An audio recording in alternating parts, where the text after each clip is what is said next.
Success in the modern world can often feel like a mirage, shimmering in the distance but always just out of reach. We tell the honest stories of the chase, the fall, and the ultimate realization of truth. Subscribe now and look past the illusions with us today. The morning I gave a stranger my rain jacket, I had no idea it would be the morning that saved everything I had left. I remember standing at the bus stop on Maple Grove Avenue, watching the sky turn the color of old pewter. I had my gray rain jacket on, the one my wife bought me years ago, before she passed, and my thermos of black coffee, and a folder of papers I'd been carrying around for 3 weeks without opening. I didn't want to open them. Opening them meant admitting that what my son had done was real. I was 64 years old, a retired civil engineer, and I was about to take a city bus across town to my son's real estate firm so he could watch me sign away the last thing I owned. The bus arrived late. I stepped on, found a seat near the window, and pressed my forehead against the cold glass the way I used to do as a kid when my father drove us home through storms. I was thinking about my wife, about the house, about how a man gets to 64 believing he did everything right and still ends up with nothing. That's when I noticed the man at the back of the stop, still standing in the rain. He hadn't gotten on. He was older than me, mid-70s, I'd guess, wearing a thin button-down shirt that was soaked through, holding a plastic grocery bag against his chest like it contained something fragile. He wasn't moving. He just stood there, blinking slowly in the rain, the way people do when they've been wet so long they've stopped trying to be dry. The doors were still open. I don't know what made me do it. I pulled off my jacket, walked to the front, and stepped halfway down the bus stairs. "Sir," I called out, "you need this more than I do." He looked at me for a long moment, confused, the way people look when kindness catches them off guard. Then he walked over, took the jacket with both hands, and nodded once. No big speech. No excessive thank you. Just a nod, like we'd made a quiet agreement. He got on the bus. He sat down across the aisle from me. "You didn't have to do that," he said. "I've got another one at home," I told him, which wasn't entirely true. He smiled at that. A small, knowing smile. "My name is Edward," he said. "Walter," I said, and we shook hands. He asked where I was headed. I told him downtown, the Hargrove building on 5th. He said he was going the same direction. We rode in silence for a while, which was fine with me. I'm not a man who fills silence with noise. Neither, it turned out, was Edward. At some point he looked at the folder in my lap and asked gently, "Business or burden?" I almost laughed. "Both," I said. He didn't push. I appreciated that. But I found myself talking anyway, the way you sometimes talk to strangers on buses, because they don't know your history and can't look at you with pity afterward. I told him I was going to meet my son, that my son ran a real estate company and had been asking me for 2 years to sign over my house, a 3-bedroom on Callaway Street that my wife and I bought in 1987, that we painted ourselves, that we raised 2 kids in. My son said it was for tax purposes, said he'd protect it, said it would stay in the family. "And you signed?" Edward asked. "Not yet," I said. "That's what today is for." He was quiet for a moment. Then he said, "What does your gut tell you?" I looked out the window. "That I shouldn't." "Then don't," he said simply, like it was the most obvious thing in the world. I didn't say anything else.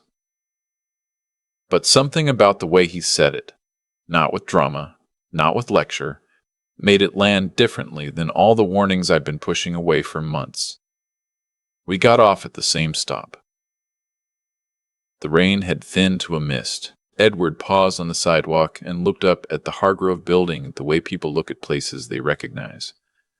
"I'll walk with you," he said. I didn't think much of it.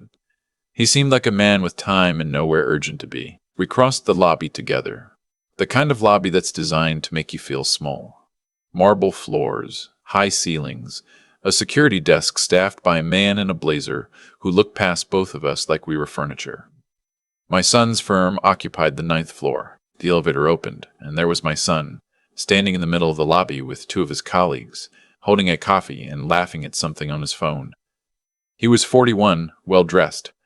The kind of man who had learned early that confidence is a costume. When he looked up and saw me, the laugh faded. When his eyes moved to Edward standing beside me in my old rain jacket, gray hair damp, plastic grocery bag still in hand, something shifted in his face that I couldn't immediately read. "Dad," he said, flat. "You're late." "Bus was late," I said. Flat, "You're late." "Bus was late," I said. "Who is this?" He looked at Edward the way you look at something that doesn't belong. "A friend," I said. My son looked at his colleagues, then back at me, and I saw it. The small performance beginning. "Dad, we talked about this. This is a professional environment. You can't just bring," he gestured vaguely at Edward, "people in off the street." Edward said nothing. He stood very still. "He's with me," I said. "Dad." My son's voice dropped to that tone he developed in his 30s, the one that meant stop embarrassing me. "We have a room reserved. The documents are ready. This will take 20 minutes, but I need you to be," he paused, "reasonable. We've been over this. The house is just sitting there. You're not going to live in it forever. This is the smart move." I looked at him.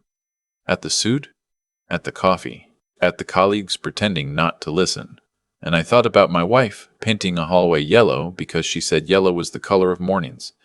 I thought about the dent in the kitchen door frame where my daughter measured her height every birthday until she left for college. "I'm not signing today," I said. My son's jaw tightened. "Dad, I'm not signing today," I said again, quieter this time. "Maybe not ever." What happened next is the part I still think about. My son looked at Edward, at this old man in a damp shirt and borrowed jacket, and said, loudly enough that the security guard and both colleagues could hear, "I don't know who put you up to this or what my father told you, but you need to leave. This is private family business, and you are not welcome here." Edward looked at him for a long moment, not with anger, not with embarrassment, with the kind of patience that only comes from a person who has seen a great many things and is not surprised by any of them. "I understand," Edward said calmly. "I'll wait outside, Walter." He turned and walked back toward the elevator. My son watched him go, then turned to me with his problem-solved expression. "Come on, the room is—" "Who did you think he was?" I asked. My son blinked. "What?" "When the elevator opened, before you said anything." Something crossed your face. I watched him. "Who did you think he was?"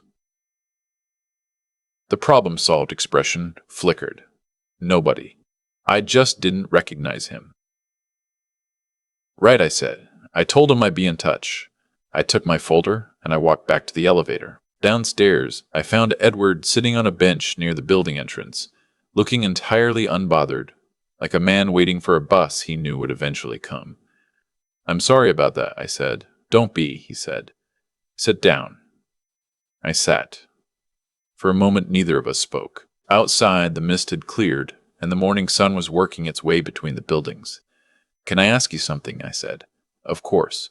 "When he looked at you in the elevator, you saw his face change. What do you think that was?"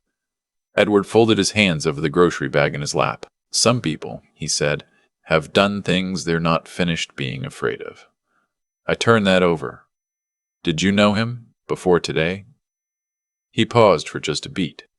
"I know of him," he said. I wasn't sure what to make of that, but I didn't press. We talked for another hour on that bench. He told me he was a retired federal judge, had been for 3 years. Said he still took the bus every morning because it helped him think. Said he kept up with certain cases even after retirement, out of habit, out of care for how things turned out. "Retired judges don't usually keep up with cases," I said. He smiled. "Retired judges with particular concerns do." He asked me about the house. Not the legal side. The real side. How long I'd had it. What it meant. I told him about my wife. About the yellow hallway. About the kitchen door frame. He listened the way good listeners listen, without preparing their response, without nodding too fast. When I finished, he was quiet for a moment. Then he said, "Walter, I want you to do something for me. I want you to call a lawyer today. Not tomorrow, today. And I want you to tell her, or him, Everything you just told me. About the pressure. The timeline. The conversations that happened without witnesses. You think there's something to fight? I asked. I think there's something worth looking at very carefully, he said. And I think you should look at it before you sign anything. I asked him why he was telling me this. He looked at me in a way that felt like it answered more than the question I'd asked. Because you gave a stranger your jacket in the rain, he said. And because I've been watching your son's firm for reasons that have nothing to do with you. And now I think I understand some things I didn't before. He reached into the plastic grocery bag and pulled out a small notepad. He wrote a name and a phone number and tore the page out and handed it to me. This attorney is someone I trust. Tell her Edward sent you. I looked at the name. I looked at him. You plan to help someone today, I said. I plan to take the bus, he said. Everything else is improvised. He stood, straightened my jacket on his shoulders, and held out his hand. I shook it. Don't sign anything, Walter. No, sir, I said. I won't. He walked out the front doors of the Hargrove building into the morning sun, and I watched him until he turned the corner and was gone. I sat there another minute with the paper in my hand. Then I took out my phone and called the number. The attorney's name was Patricia Howell. When I said Edward had sent me, she went quiet for just a second, then said, "Can you come in this afternoon?" I said yes. What I learned that afternoon and over the following weeks was more than I had bargained for. Patricia was efficient, careful, and plainly experienced with situations like mine. She told me that what my son had described as tax planning was a transfer of title that, once signed, would have left me with no legal claim to the property whatsoever. She also told me that my son's firm was under preliminary review by a state oversight board. Something about irregularities in a series of property transfers involving elderly clients. I asked her how she knew that. She said she'd been retained as a consulting attorney on the review. I asked her who had requested the consultation. She looked at me over her reading glasses. A retired federal judge who still takes the bus, she said. I sat with that for a long moment. The house stayed in my name. My son called me twice in the following weeks. The first time, he wanted to renegotiate. The second time, his tone was different, quieter, stripped of the performance. He asked if I was going to cooperate with the review board. I told him I would answer any questions honestly, which is all a person can really promise. I didn't enjoy that conversation. I want to be clear about that. He is still my son. I raised him in that house. I taught him to ride a bike in the driveway and helped him with math at the kitchen table and drove him to every school event he ever had, including the ones where he didn't want me to come. Whatever happened to him, whatever pressure or greed or poor judgment pulled him into decisions he can't now take back, began somewhere I didn't see and maybe couldn't have stopped. That doesn't make it not real, but it makes it complicated in a way that doesn't go away. The review board found enough to proceed with a formal investigation. 3 other clients came forward. My son's firm is on suspension pending the outcome. He is living in the apartment above his colleague's garage. He is, by all accounts, humbled. I don't know if humbled is the same as changed. I hope it is. I'm not wise enough to know the difference yet. The house on Callaway Street is still mine. Last Saturday I repainted the hallway. I kept it yellow. I ran into Edward once more, about 6 weeks after that morning. Same bus line, same hour, same quiet way of sitting. He was reading. He looked up when I sat down across from him, and he smiled. The same small smile from the first day. "The house?" he asked. "Still mine," I said. He nodded once. Same nod as before, like we'd completed the agreement we made at the bus stop in the rain. I asked him why, after all of it, he had been at that stop that morning. He was a federal judge. He didn't live in that part of town. He looked out the window for a moment. "I was visiting my brother," he said. "He's in a care home on Maple Grove. I go every Tuesday." "Every Tuesday," I said, in the rain. "He doesn't know I come," Edward said quietly. "He has dementia. He doesn't remember the visits. But I go anyway." I didn't say anything. There wasn't anything to say.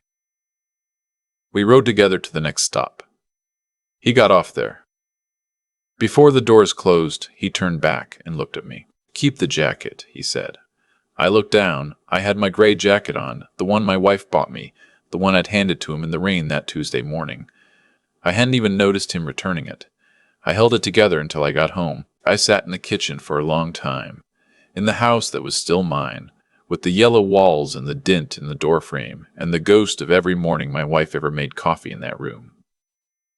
I thought about what it costs to be kind when you have nothing left. I thought about how the things we do when no one is watching are the ones that follow us, quietly, without announcement, doing their work long after we've moved on.